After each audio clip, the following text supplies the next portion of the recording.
it's very rare that you win a set when the other team has 18 kills and you have 8. Okay? But, you know, it was a point run made possible by subbing in Cayla for Cayla and then switch blocking so Broadwater goes to the right side. And we did this against Denver. And Cayla's a very good blocker. I mean, we've used her in some matchup situations before, but that was obviously the biggest move of the third set. And, you know, go back to the first 2 sets, you know, Fresno just played kind of high error. And we didn't hit great in the first set. We hit pretty well in set 2, although we did give up another 5-point run. And that's the thing I was disappointed in, is I thought that our serve receive broke down. First time I've seen it this year break down consistently, and it was terminal breakdowns. In other words, getting aced, and that's not good. But we had built up enough of a cushion in the set 1 and 2 to survive it. Set 3, you know, they stay with us. It's 10-10, 11-11. Then they have a big long run. And, you know, my message to my team after the second time out was, we just need to get momentum, and we don't need to worry about the outcome of this set. We need momentum so that we can feel a little better, more confident. And then we go out, Cayla hit, Thomas hit another error, so we put in Broadwater, made the change, and that rotation obviously scored us a bunch of points, 7 or 8 in a row.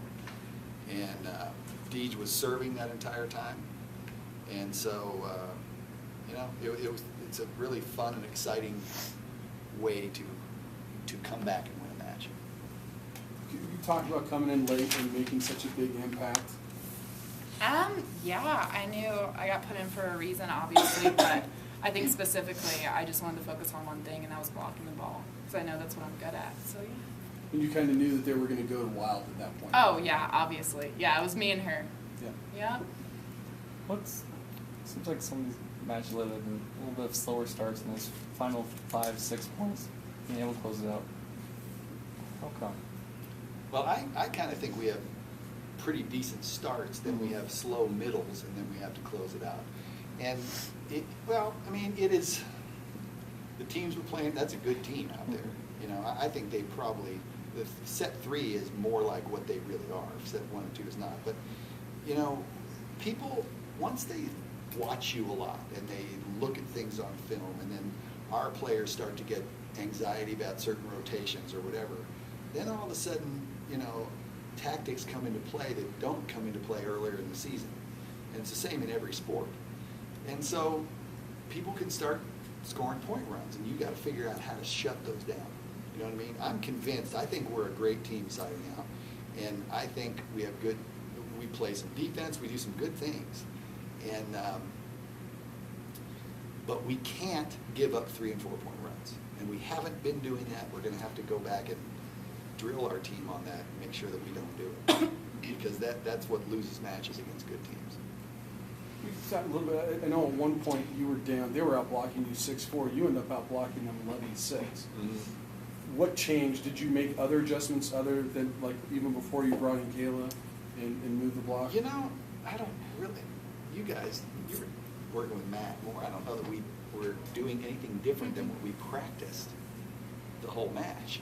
I thought we managed Wild then until she started hitting out of back row. That's when she really started getting us. And then, you know, she just has such a big, heavy arm, and it's you know, if you don't get over quickly, she's going to get a kill. Can you talk a little bit more about it? I mean, because when I talked to you at the beginning of the season, you were happy. You just wanted to play your senior year. If you got to contribute, you were hoping you would be ready for it. It's been a while since you were called in such a key situation. What are your emotions going in? And obviously getting that first big block had to it looked like it kind of set you off a little bit. Yeah, I mean, I've talked to Tom constantly, and anytime I get put in there, I'm supposed to do my job, so I guess that's what I focused on. Yeah. I just want to always be ready when like moments like this come up. In that third set, was there a point where you started to feel like things are really going to start to go your guys' way? I mean, during that rally. When I went back to serve. Okay. Just kidding. I think when we got on that point run, though, then it was like, you know, we just focused on 1 point at a time, and we kept chipping away. And so at that point, I was like, we can come back and win this. You more impressed with the 9-0 run, or right after you scored and you took that lead, you had 2 straight serve receive errors that ended up with aces. You fall down back 2 again, and then you rallied back again. Which one was more impressive, the way that you bounced back from the big deficit, or The 9-0. them coming back? Huh? The 9-0, because that change, that gets them scared too. Mhm. You know what I mean? And then, you know, we did get away 2 points there, and we can't do that.